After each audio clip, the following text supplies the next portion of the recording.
Welcome back again to USGoonerz for another match preview between Arsenal versus Aston Villa at the Emirates Stadium.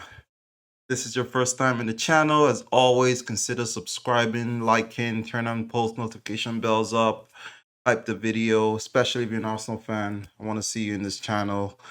And let's get into this one. I just finished listening to the press conference of Unai Emery. Actually, it was weird that I really wanted to hear what he had to say.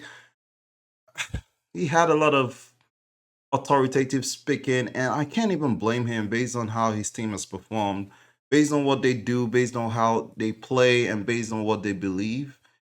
The confidence, the amount of confidence that Aston Villa have amassed over the last 11 games, considering how they started the season, losing their first 5 games, fighting themselves, 18 points in the league. Now they're third, 3 points behind Arsenal, 1 point behind City, and and unbeaten for so long, bro. Like I cannot remember. I've not been paying so much attention to Aston Villa, but I cannot remember the last time Aston Villa lost a game or even drew a game. They're the most informed team in the league coming to Arsenal.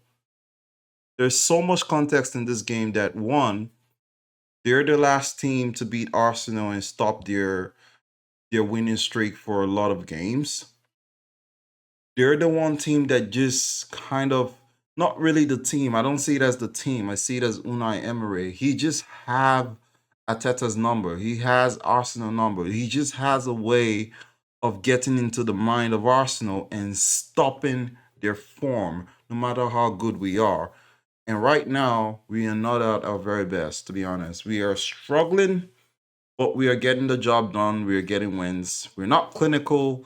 We're not defensively solid like we've been in the first few games in the season, but we're getting the job done. A lot of good news, a lot of bad news, a lot of predictions that I can say going forward to this game, but I'll probably start with my expected lineup or more of my predicted lineup or how I feel Arteta should set up against Aston Villa. And I think Aston Villa are missing some of their key players. I think Matty Cash is suspended due to I think 5 yellow card and Kamara. So I don't know how much of an impact that would be to Villa. But I see Villa as a team that is not more about individual performance, but more of just team resilience.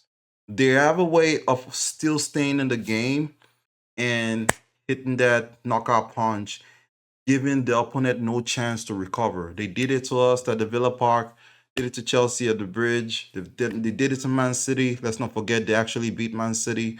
They've been doing it to teams, especially the top teams. They go down one goal, hang on, hang on, hang on. Second half, then they get the equalizer, and they get the winner. It's been like that. And Arsenal, based on how we've been playing in the last 3 games, we have been the team that don't even kill teams off. We let teams get back to the game, get back into the game, especially when they're weak teams, right? Like we did it against Wolves. We should have killed Wolves off, 1-0 up, let them come back in the game before we won it late. Did it to Aston Villa. No, sorry, did it to Everton. We are 1 goal up, we didn't double the lead, had a nervy finish. They almost got an equalizer, went out with a 1-0 win for a penalty from USGoonerz. Did it with Crystal Palace, 1-0 up, then killed the game off, dragged it to the second half. Maguire gets a late equalizer, take it to penalty, and we win it. Did it again against Brighton in the previous game. 2-0 up, comfortable, didn't kill the game off. Second half, they come back 2-1. Nervy finish, but we ended up winning it. We did it against Sunderland, 2-1 up, didn't control the game, lost the lead. Against Villa 2, 1-1. So it's just like a repeated pattern with Arsenal. We're not killing teams off, and that has been one of the major criticism with the Arsenal squad, with the strikers. They're not being clinical. USGoonerz is not performing. Saka is not performing well. Odegaard is stepping up, but still not efficient. We're not using Eze well enough, and when he's in the game, he's nowhere to be found because he's stuck up in that front 10 role, not receiving balls. When he comes back, he's not efficient. Trossard has been the best forward player that we've had so far. Martinelli, not really a first half or starter player, more for a super sub to me, but he's been decent. The players that we've expected to struggle this season have been the ones stepping up. Madueke, obviously, is not going to get a lot of game time because we have Bukayo Saka. To be honest, I would love to see more of Madueke. I would love to see more of Nwaneri. But we need to switch things up and try different things. Now, the bad news is, which is I'm not 100% sure if Timber is going to be back, but obviously we know that Timber had an injury in the last game as well as Calafiori. So we didn't have Timber, we didn't have Calafiori, and we had Declan Rice playing the right back. He did well there. It was amazing, the right back, but still, it takes something off our game. Having Timber there would be. We just want to have our best strongest starting 11. We just want to have our best strong starting 11 against Aston Villa in the Emirates. Let's go in there strong and see how they match us up, right?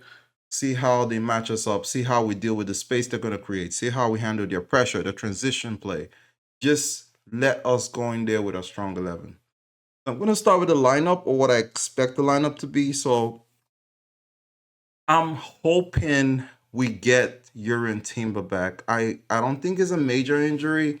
So my expected or predicted starting 11, I'm going to start with Urin Timber and the right back.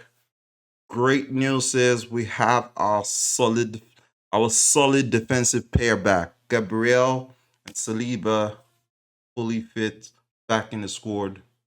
I'm glad that Gabriel came in the last game, probably 15 minutes left. That I like that he came in looking sharp, and he's been sharp off the field lately. So I love that about Gabriel. So we have Gabriel and Saliba back. We didn't have that during the Villa Park game, and that Villa Park second goal, Gabriel Saliba would not let that happen. So glad we have those two back. Calafiori now is the one in question. I don't know how fit Calafiori is, but based on what I can see, having Timber, Calafiori down, or Mikel Arteta is going to take a risk, I feel like he would rather play 80% fit Urin Timber than playing an 80% fit Urin Timber and an 80% fit Calafiori. I think he's going to bench Calafiori because obviously he's not 100% fit. And obviously we have Miles Lewis-Kelly that could play that left back. We have Nkapie that could play that left back, and I know he's going to pick Nkapie over Lewis-Kelly. I have no issue with that. I feel like Nkapie has got enough time in his belt, and he's feeling comfortable and knowing that, hey, I got Big Gabby back by my side. I feel like that defensive pair is going to be solid. Now, there's a reason why we really need Timber back, because for that defense to be impenetrable and be back to what it was, we need a Zubimendi or a Rice. Remember, mark this. I say or a Rice. Zubimendi or Declan Rice playing the 6. And I'm going to tell you why. Even though I know what Arteta would like to do, Arteta would obviously like to play Zubimendi in the 6, Declan Rice in the 8, and Martin Odegaard in the 10. I really wish he doesn't do that. I want him to at least start Declan Rice in the 6.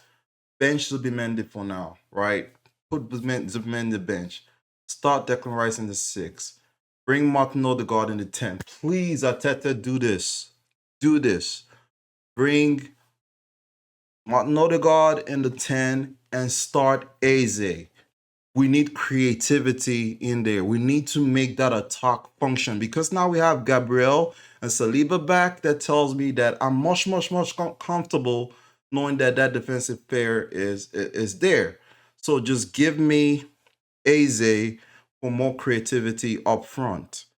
Eze, Martin Odegaard, and obviously, I'm just glad we have Trossard fit.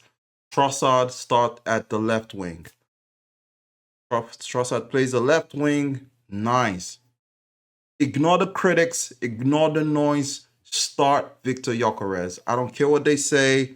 I know Gabriel Jesus is fit. I love that. We likely might even see a cameo from Havertz. I love that. More options, more attack options. But yeah, start Gyökeres. I've always wanted to see Jesus and Gyökeres, but I'm okay with Gyökeres and Trossard for now. Obviously, Bukayo Saka in the right wing, Raya in goal. That is my expected starting 11. I really wish it did that. Then obviously in the second half, based on how the scoreline is, and you can make some tweaks, make some changes. If we're comfortably winning the game, let's say by 3 goals, I would like to see a Nwaneri in that game. If the game is looking super cagey and maybe is 1 or 2 goals in, then you can bring in Martin Zubimendi and take out Eze just to stabilize that back and make us super, super solid. Like, bro, Arsenal, you guys have to step up.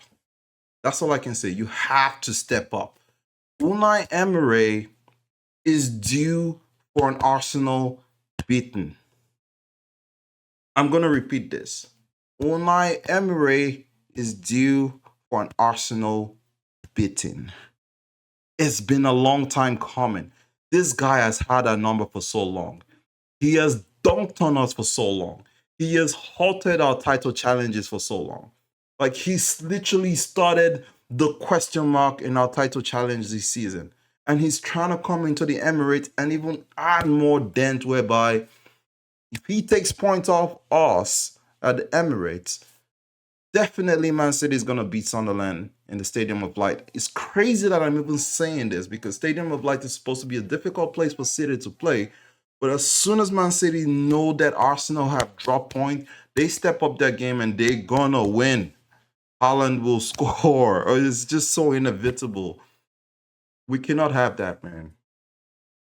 All that fear, nerviness, we score a goal, back off, try to take the pressure.